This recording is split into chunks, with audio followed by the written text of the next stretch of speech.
வால்பாறை அருகே ஊசிமலை டாப் பகுதியில் காட்டு யானைகள் புகுந்து தொழிலாளர் குடியிருப்பு உடைந்து சேதமடைந்ததால் தொழிலாளர்கள் பீதியடைந்துள்ளனர். கோவை மாவட்டம் வால்பாறை அருகே உள்ள ஊசிமலை டாப் பகுதியில் உள்ள தொழிலாளர்கள் குடியிருப்பு பகுதியில் நேற்று முன்தினம் இரவு புகுந்த 4 காட்டு யானைகள் கொண்ட கூட்டம் 6 குடியிருப்புகளின் கதவு மற்றும் ஜன்னல்களை உடைத்து தள்ளியுள்ளது. இதில் கவிதா திலகராஜ் என்பவரின் குடியிருப்பு சேதமடைந்துள்ளது. தகவல் அறிந்து அப்பகுதிக்கு விரைந்து சென்ற வனத்துறையினர் காட்டு யானைகளை அப்பகுதியிலிருந்து விரட்டியுள்ளனர்.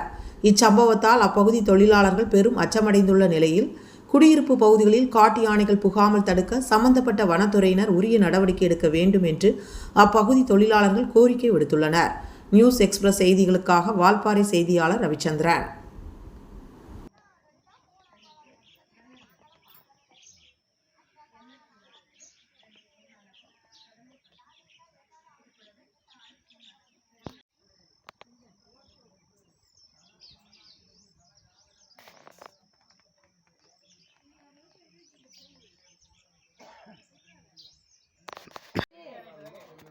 எப்படி வந்து தட்டுங்க நாங்க காப்பாத்துங்க